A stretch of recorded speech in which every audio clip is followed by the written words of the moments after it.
અમદાવાદ મહાનગરપાલિકાની બેવડી નીતિ જોવા મળી રહી છે. પ્રધાનમંત્રી આવાસ યોજનાની કામગીરી સમયસર ન કરાતા કોન્ટ્રાક્ટરોને બ્લેકલિસ્ટ કરવાનો નિર્ણય કર્યો છે. તો બીજી તરફ માનીતી કંપનીઓને પેનલ્ટી કે બ્લેકલિસ્ટ કરવાના બદલે તેના કામની સમયમર્યાદા વધારવામાં આવી છે. ઉલ્લેખનીય છે કે મનપા દ્વારા આવાસ યોજનામાં યોગ્ય કામ ન કરવા બદલ જ્યોતિ ઇન્ફ્રાટેક અને સાંઘાણી ઇન્ફ્રાસ્ટ્રક્ચર કંપનીને બ્લેકલિસ્ટ કરાઈ છે. આવાસના કામ સમય મર્યાદા પૂર્ણ ન કરાતા આ નિર્ણય લેવામાં આવ્યો છે. જે લોકોને સમય મર્યાદા સમયસર પૂરી કરી શક્યા નહોતા, પરંતુ તેમના આપણે વાત કરીએ કે અનેક કારણો વિભાગની અંદર રજૂ કરવામાં આવ્યા હતા. એ લોકોના જે ઓર્ડરો છે કોરોના મહામારી પહેલાં આપવામાં આવેલા હતા. 1.5 થી 2 વર્ષનો સમયગાળો તેની અંદર ગયો.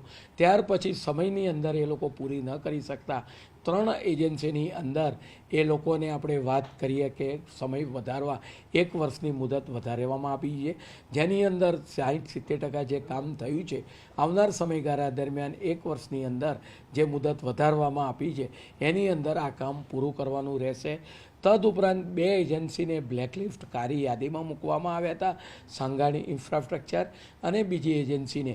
એ લોકો 85% જેટલું કામ કરીને અનેકવાર એ લોકોને બોલાવવા છતાં એ લોકો આવાસનું કામ પૂરું નહોતા કરી શકતા, એટલે એમને 2023ની અંદર બ્લેકલિસ્ટ કરવામાં આવ્યા હતા. એ કામ છે એ બીજી એજન્સીને 3 વાર ટેન્ડર કર્યા બાદ 4થી વાર આપણે વાત કરીએ કે એ એજન્સીને કામ આપવામાં આવ્યું છે, જેના પર કોર્પોરેશન પર આર્થિક ભારણ પડશે. એ આર્થિક ભારણ જે કંપનીએ કામ પોતે છોડ્યું છે એ લોકો પાસેથી આપણે વાત કરીએ કે લીગલ દ્વારા એને વસૂલ કરવામાં પણ આવશે. તો બીજી તરફ માનીતા કોન્ટ્રાક્ટરો માટે જાણી લાલ જાજમ પાછરી હોય તેવા ઘાટ ઘડાયા છે. મારુતિ ઇન્ફ્રાસ્ટ્રક્ચર નામની કંપનીને સમય મર્યાદામાં કામ પૂર્ણ ન કર્યું હોવા છતાં પણ તેને પેનલ્ટી ફટકારવામાં આવી નથી. ન તો એ કંપનીને બ્લેકલિસ્ટેડ કરાઈ છે, ઉલટાનું આ કંપનીની સમય મર્યાદા વધારવામાં આવતા અનેક તર્ક વિતર્કો પણ જોવા મળી રહ્યા છે. અમદાવાદ મહાનગરપાલિકાની બેવડી નીતિ જોવા મળી રહી છે. પ્રધાનમંત્રી આવાસ યોજનાની કામગીરી સમયસર ન કરાતા કોન્ટ્રાક્ટરોને બ્લેકલિસ્ટ કરવાનો નિર્ણય કર્યો છે. તો બીજી તરફ માનીતી કંપનીઓને પેનલ્ટી કે બ્લેકલિસ્ટ કરવાના બદલે તેના કામની સમયમર્યાદા વધારવામાં આવી છે.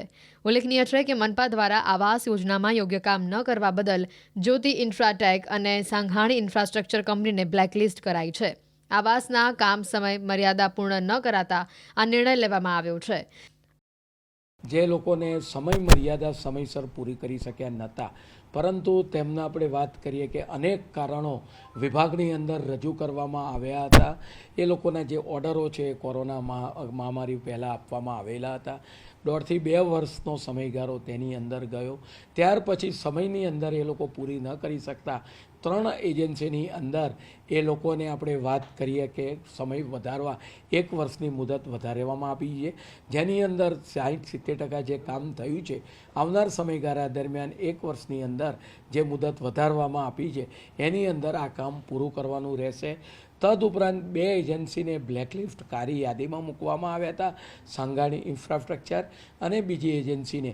એ લોકો 85% જેટલું કામ કરીને અનેકવાર એ લોકોને બોલાવવા છતાં એ લોકો આવાસનું કામ પૂરું નહોતા કરી શકતા, એટલે એમને 2023ની અંદર બ્લેકલિસ્ટ કરવામાં આવ્યા હતા.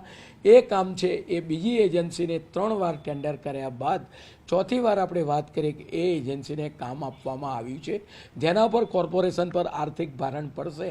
એ આર્થિક ભારણ જે કંપનીએ કામ પોતે છોડ્યું છે એ લોકો પાસેથી આપણે વાત કરીએ કે લીગલ દ્વારા એને વસૂલ કરવામાં પણ આવશે. તો બીજી તરફ માનીતા કોન્ટ્રાક્ટરો માટે જાણી લાલ જાજમ પાછરી હોય તેવા ઘાટ ઘડાયા છે. મારુતિ ઇન્ફ્રાસ્ટ્રક્ચર નામની કંપનીને સમય મર્યાદામાં કામ પૂર્ણ ન કર્યું હોવા છતાં પણ તેને પેનલ્ટી ફટકારવામાં આવી નથી.